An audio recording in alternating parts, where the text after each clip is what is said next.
Ini ang Digicast Negros X, ang top 10 nga mga balita sa Negros Island region. Ang amon ni gadulong sa inyo kagyari naton nga mga top stories of the day. Today is December 19, 2025, Biyernes nga adlaw. 20 ka mga balay sa Bacolod City nagkanasunog. Bangkay nasapuan sa kampo sa Banwasang Murcia. Kumpanya nga nagbakal sa Prime Water handa mag-invest ng 3 billion pesos para mapaayo ang serbisyo sa Bacolod. Magnobyo patay sa mabunggong ilang motor sa truck.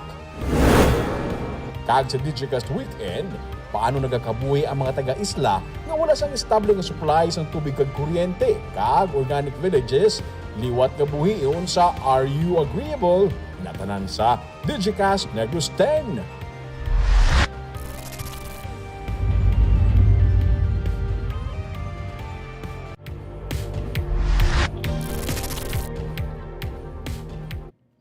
Sa number 10, Provincial Disaster Risk Reduction Management Council Operations Center ang ipaidalom na sa Blue Alert sumugod Lunes nga adlaw. Sunod sa kay Irene Bell Plutenia, effective 5 p.m. sa December 22 to 8 a.m. sa January 2, 2026, ipaidalom sa Blue Alert status ang PDRRMC EOC nga nagalakip sang nagkalain-lain nga mga ahensya sa gobyerno kaangay sa Provincial Health Office, Police, PSWDO, BFP kag iban pa para sa holiday celebration kag year-end activities. Nagakasayuran sunod sa kay Plutenia nga may naka-preposition nga mga resources nga pwede ma-deploy sa anuman nga oras. May mga naka-standby man sa EOC sa nagkalain nga mga LGU kag sa probinsya. Nagapahanumduman si Plutenia nga sa tunga sa kasadyahan hindi mag-inom kag mag-drive, maghalong sa ginakaon nga pagkaon kag sa tanan nga tion ipasiguro ang safety sang kada isa. Ang safety gid sa aton nga mga pumuloy sa subong nga mga Christmas party, no, like for example those nga naga-party as much as possible, no, nang drink responsibly kay this time of the year no kadamo gid sang reported naton nga mga vehicular accidents man. Aside from that, ang aton nga ginakaon, no, because of course ang mga hospitals naton sa subong I think naka white alert man sila.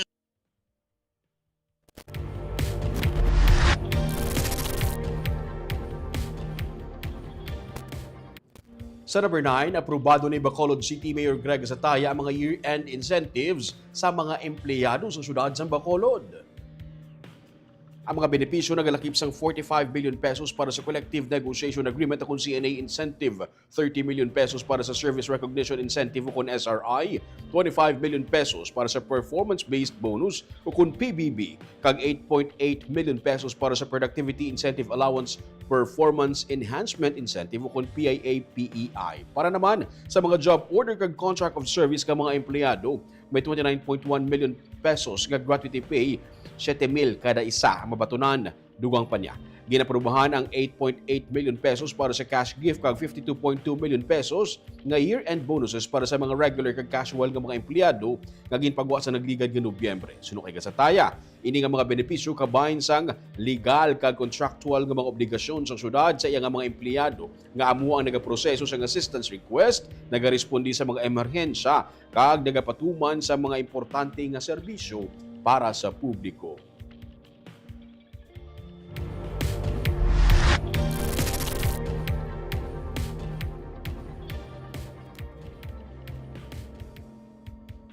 Sa number 8, ang Regional Peace and Order Council Negros Island Region ang nagpakamalaot sa ginapanghimo karon nga pagpamatay sang New People's Army. Ini ang natigayon sa RPOC-NIR 4th Quarter Meeting sa Dumaguete City kag ginpamunuan ni Negros Occidental Governor Eugenio Jose Lacson. Damlag pa nagpatuman na sang moto for proprio investigation ng Commission on Human Rights bangod sang sunod-sunod nga mga pagpamatay sa nagkanilain nga bahing sa Negros Occidental kung sa diin ginako mismo sang rebelling grupo nga sila ang responsable. Sa amuman nga pagsinapol, nagpasar ang RPOC-NIR sang resolution nga nagaduso sang pagtugas ang Interagency Committee para ma-address ang mga rape incident sa NIR. Ginpasalamatan man ni Lacson ang tanan ng mga katapos ang RPOC-NIR member agencies sa pagpatuman sang Peace and Development Initiative sa bilog nga tuig. Ini nakabulig sa stability suno sa iya sang rehiyon kag pagtin-ad sini.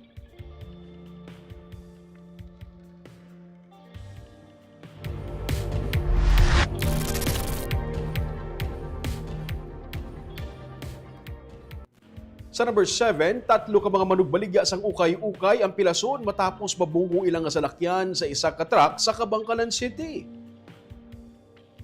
Pila ka minutos nga gintingwaan sa mga responders nga makuha ang mga sakay sang pick-up matapos makabunggo sa likod sang isa ka truck nga may karga nga tubo sa Purok Akasya, Barangay Tapi sa Bacolod City. Nakaangkon sa mga pilasang 42 anyos ka driver sang pick-up kag ang duha niya ka mga pasahero nga nagaedad sa 38 anyos kag 69. May mga baligya nga ukay-ukon mga manugbaligya sa ukay-ukay ang mga sakay sa pick-up. Base sa impormasyon gikan Barangay Lukatan kag mapauli na kuntani sa Himamaylan City ang mga sakay sa pick-up sang matabo ang insidente. Nagwa sa traffic investigation sa Kabangkalan PNP nga temporaryo nga nagpark ang dump truck sa lugar kag nagbutang sang early warning device. Apang sa nga na nga maglakat ang driver, ginkuha sini ang warning device kag nagsakay na sa truck. Samtang amat-amat nga nagalakat ang truck, nakabunggo sa likod ang pick-up. Suno kay Police Lieutenant Colonel Roberto Indiape Jr., ang hepe sa Kabangkalan PNP, dulhugon kag madulumang area kag bangod bag-ulang nakuha ang early warning device, wala na yun matalupangdan sang driver sang pick-up, nga yara gali ang truck. Gindala sa ospital ang mga sakay sang truck o sang pick-up, samtang yara sa kustodiya sang Kabangkalan PNP ang driver sang truck.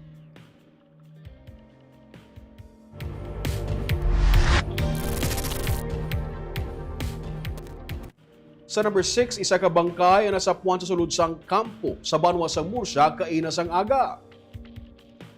Mga manugtapas sang tubo ang nakadiskubre sang bangkay sang tawo sa sulod sang kampo sa Hacienda Bernabe, Barangay Salvacion, banwa sa Murcia, pasado alas 9 kaina sang aga. Suno kay Police Captain Hani Labaro, ang hepe sang Murcia PNP, una nga napanimahuan sa mga nagakatapas sang tubo ang nagausbo nga baho kag sa nakit-an nila ang bangkay, ilaging pahibalong ila nga enkargado. Pinsaranay sa nakasapo, tulaan lang sa mga tawo ang inanakitaan pero sang ginkatuan na sang pulis, bangkay pa ini nga nalubong. Wala pa makilalaan ang amo nga persona tubtub sa karon.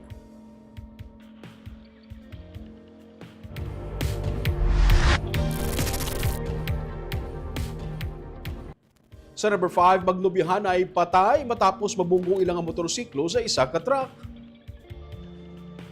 Ginbawian sang kabuhi ang magdubyuhan ay isang mabunggo ila sining nga motor sa truck sa Purok Masinadyahon, Barangay Lagasan sa Bago City, Huwebes nga adlaw. Gidala sa Bago City Hospital ang 28 anyos nga lalaki kag iya nga nobya, apang pareho sila nga gideklarar nga dead on arrival. Residente sa Barangay Lagasan sa Bago ang lalaki, samtang taga San Enrique naman ang babae. Nagwa sa investigasyon sa kapulisan nga gikan Bago City proper kag padulong sur ang duha nga sakay sa motorsiklo. Kinaligar, nadulaan sa control ang driver kag nabunggo sa naga sugata nga truck.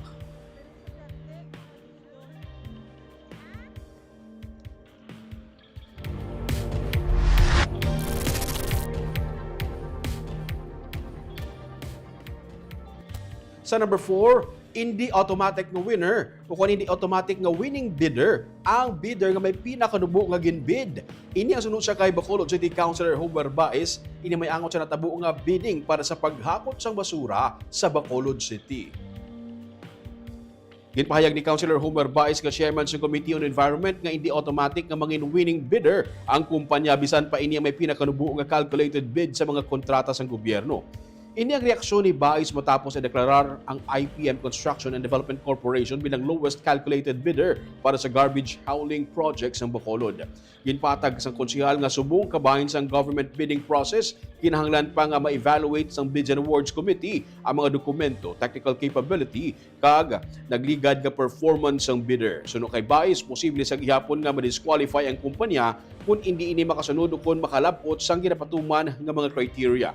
Ginugang pa niya na sa idalom sa bago nga terms of reference kung TOR, total clean-up ang scope sa kontrata kag hindi magadepende sa kadamuon sa basura ang pagbayad sang LGU. Nasa adman sa bago nga TOR ang pagdugang sa mas madamo pagid nga truck sa paghakot sang basura.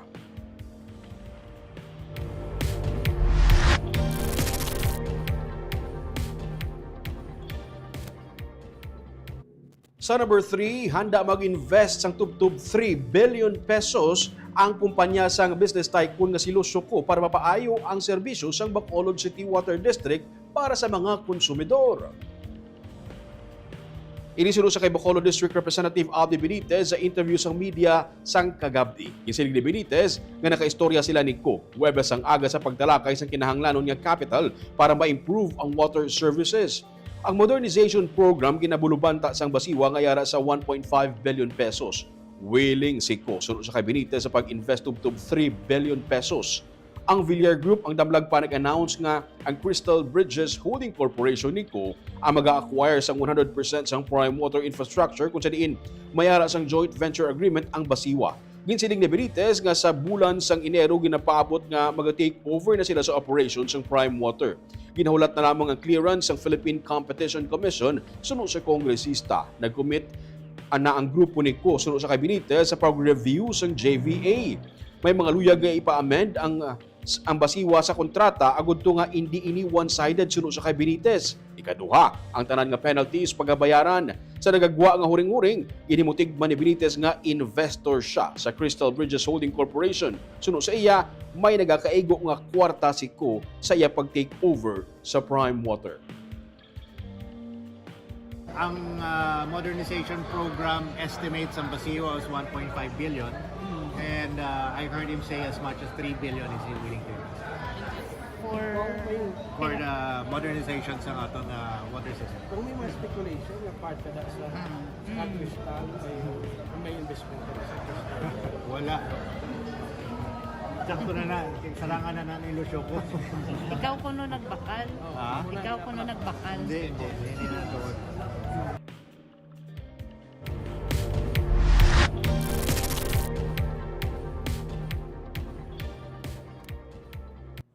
Sa number 2, suspended nga anay OIC sang Office of the Building Official ang sa karon ginapapanaugan naman liwat sang suspension kag nirekomenda man ang pagpasaka sang kaso kriminal batok sa iya. Liwat gito panaugan sang preventive suspension ng anay officer in charge ang Office of the Building Official ukon OBO nga si Engineer Isidro San kag nirekomenda man ang pagpasaka sang criminal charges batok sa iya.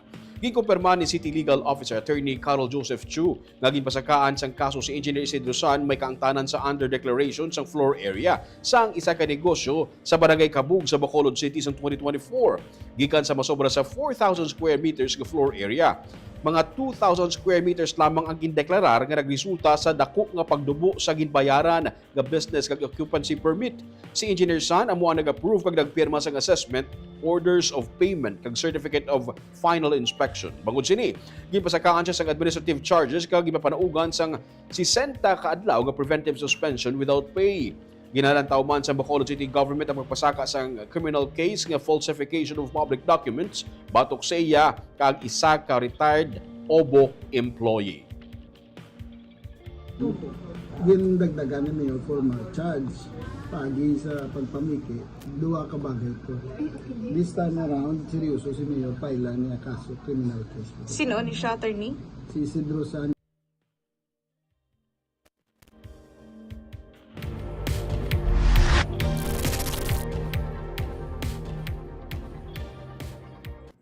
Kag sa numero 1 sa mga balita subong adlaw.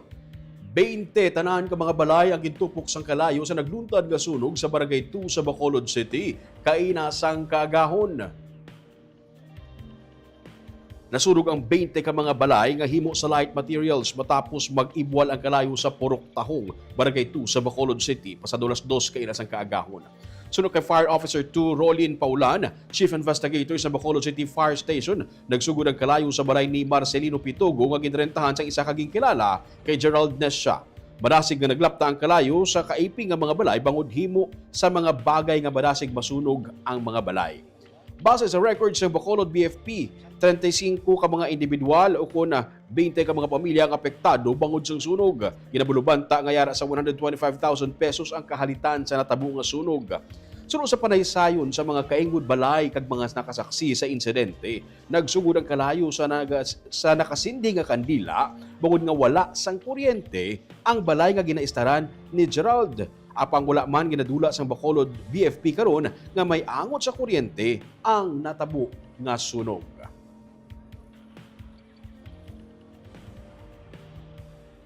Prior sa incident, ang ini nga balay nga ginistara ni Gerald Nasha, wala ni sa sang kuryente, So gagamit gid sila kandila, kundi kandila, cellphone, o pin light sa ilang lighter. So one of the probability gid ma'am nga lighted candle ang cause, but at the same time wala man namon ginadula ang goal kay since may mga info mo kami nga baton nga sa drang area alin from the service entrance ang kurente gasulod na sa ilang electrical pole, pero ang ini nga wire galabay na sa atop kaya sometimes bunggo-bunggo na sa metal roofing. This is one of the possibilities man ma'am nga pwede man to na ang electrical since ang service entrance nga bunggo sa atop dako man ang potential nga dala sini nga magtugas ang kalayo.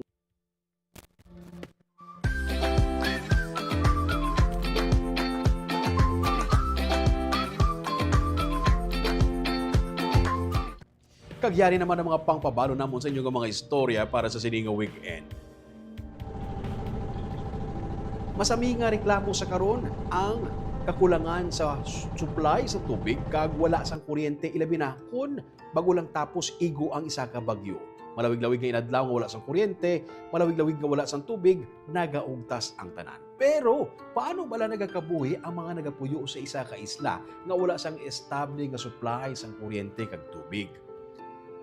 Ang ila nga pag sinalayo sa pang-adlaw-adlaw nga atong tukibon, inabuas alas 7 sang aga. Kag sa Sunday naman, liwat nga ginaplano nga i-revive kag ibuligan ang mga organic farmers sa pagtukod liwat sang organic villages diri sa Negros Occidental. Buligan sila magahatag sang magapahulam sang kapital si Mr. Ramon Oy Sr. sa mga mangungumang luyag magsugod sang organic village. Ina sa Sunday naman sa Are You Agreeable? Shout out anay sa aton nga live viewers. Subong hapon si Mama Ricon Gamboa Hayashi. Good evening Sir Ruming and Digicast Negros watching from Japan. Si Jubei Yap Janala. Mayang hapon Sir Ruming Subaldo kag Digicast Negros nagalantaw live diri sa Baguio City. Si George Pineda Gaspe. Mayang hapon Digicast Negros watching live diri sa Barangay Tangub, Subong while gaduty sa Tinapay Express Bakery. Shout out lang sa tanan nga empleyado sang Hernor's Bake Shop. Namit ng rupya nila eh. Si Maricon Songkip Valedores, mayang hapon Digicast Negros watching from Fairview, Quezon City. Si John Randolph Rubin, thank you for the news Digicast Negros. Happy weekend. Kag Maria Fe Panaga Baredo, mayang hapon Digicast Negros kag Sir Roming. Shout out sa taga Purok Gargarnera, Barangay Tadlong, Sagay City. Happy fiesta sa tanan. Happy fiesta dira sa Barangay Tadlong. Si Jessery Garucho Hevero, mayang gabi Digicast Sir Roming, always watching from Sarait, Himamaylan. Please shout out sa among tanan diri sa balay. Shout out sa pamilya ni Jessery Garucha Hivero dira. Shout out sa inyo no sa Himamaylan City sa Barangay Saraet. Kamuyad to ang top 10 ng mga balita sa Negros Island Region subong adlaw. Tubtob sa Lunes ako si Romeo Subaldo. Have a safe weekend.